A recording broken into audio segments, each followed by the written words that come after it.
You spend so much energy trying to hide your flaws. You cover your mistakes. You smooth over your awkward moments. You try to seem competent, polished, like you have it all together, because surely that is what makes people respect and like you, right? But what if that instinct is at least partly wrong? What if the small stumbles you are so desperate to hide are actually the very things that make people warm to you? What if your mistakes, far from pushing people away, can quietly make them love you more?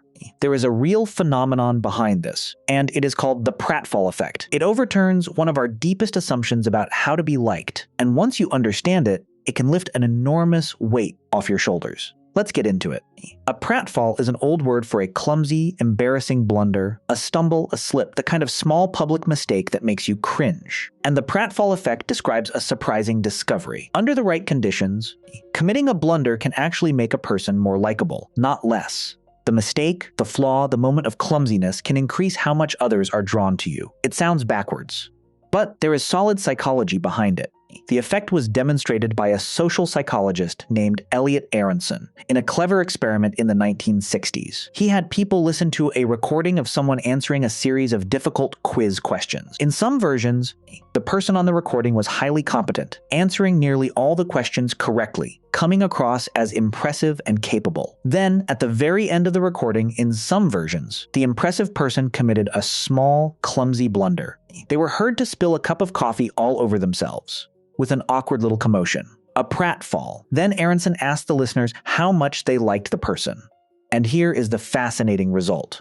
The highly competent person who spilled the coffee was rated as more likable than the highly competent person who did not. The blunder, the clumsy little accident, made the impressive person more appealing, not less. The mistake made them more likable. That is the pratfall effect in its purest form. But, and this is the crucial part, there was an important catch, and it explains everything about how this effect really works. The blunder only made the highly competent person more likable.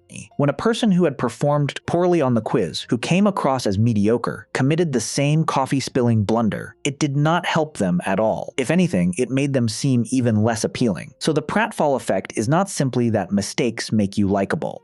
It is more subtle and more interesting than that. The mistake makes you more likable when you have already demonstrated competence. The blunder humanizes someone who is otherwise impressive. So why does this happen? Why would a flaw make a capable person more appealing? The answer reveals something deep and rather beautiful about human connection. Think about how you feel around someone who seems absolutely perfect. Someone who is impressive in every way, who never stumbles, never fails, never shows a crack. How does that actually make you feel? Often, it does not make you feel close to them. It makes you feel distant, a little intimidated, a little inadequate by comparison. Perfection creates a gap between you and the other person. It puts them on a pedestal, above you, out of reach. And it is hard to feel warmth towards someone who feels unreachable, because it quietly reminds you of your own imperfections. Now think about what happens when that impressive person stumbles. Suddenly, they are human.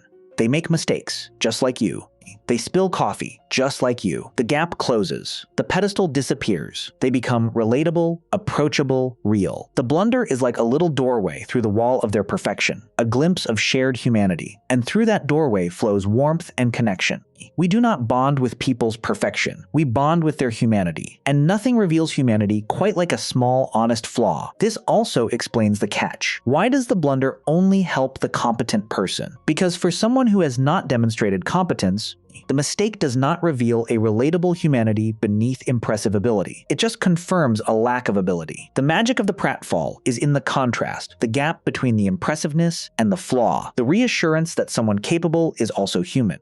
Take away the competence, and the blunder is just a blunder. The flaw works its charm specifically when it is the imperfection of someone who is otherwise strong. Now think about what this means for your own life, because the implications are genuinely freeing. So many of us walk around exhausted from the effort of seeming perfect. We hide our mistakes, conceal our struggles, present a flawless image to the world, terrified that any crack will make people respect us less. We believe that to be liked and admired, we must appear to have it all together. But the Pratfall effect and a great deal of related research suggests that this is often counterproductive. The very perfection we strain to project may be keeping people at a distance, while the vulnerability we are so afraid to show is exactly what would draw them close. This connects to one of the most important findings in all of psychology about human connection.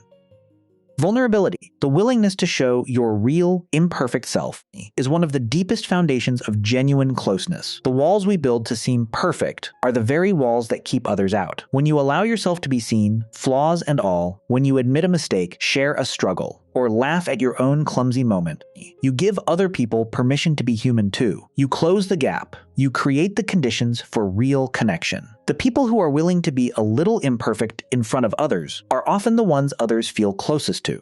And there is a real lesson here for anyone who feels the crushing pressure to be flawless. The pressure to never make a mistake, to always appear competent and polished and in control, is not only exhausting, it may be actively working against the connection and belonging you are hoping to earn. People do not fall in love with your highlight reel. They fall in love with your realness. They are drawn to the moment the mask slips, the genuine laugh at your own expense, the honest admission that you do not have it all figured out. Your humanity is not a liability to be hidden. It is, quite often, your greatest source of warmth. Of course, like everything, this has its balance and its limits. The Pratfall Effect does not mean you should be incompetent, or that you should manufacture fake blunders to seem relatable. Remember the catch. The effect depends on real competence underneath. The goal is not to be a mess. The goal is to be excellent and human, to pursue genuine competence while also being willing to let your real, imperfect self show. It is the combination that is magnetic, the capable person who is also approachable, the strong person who is also warm and real. You do not have to choose between being impressive and being relatable. The Pratfall Effect says the most appealing thing of all is to be both. There is also something worth noticing about how this applies to the polished, curated world we now live in. We are surrounded, more than any humans in history, by carefully constructed images of perfection, flawless photos, highlight reels, lives that appear seamless and ideal. And it can make us feel small, distant, inadequate, intimidated, exactly the way perfection always makes us feel. The Pratfall Effect is a quiet reminder of how hungry people actually are for the opposite, for realness, for honesty, for the relief of seeing that others struggle and stumble too. In a world drowning in manufactured perfection, genuine, vulnerable humanity is more refreshing and more magnetic than ever. The person brave enough to be real stands out precisely because so few are. So here is the deep and liberating lesson of the Pratfall Effect. Stop exhausting yourself trying to seem perfect. It is not only impossible, it may be pushing away the very people you are trying to win. Pursue real competence, real excellence in the things that matter to you, yes. But do not be so afraid of your flaws, your mistakes, your awkward and clumsy moments. They are not the enemy of connection. They are often its doorway. The coffee you spill, the blunder you make, the imperfection you reveal, may be the very thing that makes someone think, oh, they are human too, just like me, and feel, in that moment, a little closer to you. You do not have to be flawless to be loved. In fact, you cannot be. The people who love you, who are drawn to you, who feel close to you, do not love you despite your humanity. They love you through it, because of it. So let yourself be seen. Let the mask slip sometimes. Let people glimpse the real, imperfect, stumbling, wonderfully human person you actually are. That person, flaws and all, is far more likable than the perfect image you have been working so hard to maintain. The mistakes you have been hiding might just be the most lovable thing about you.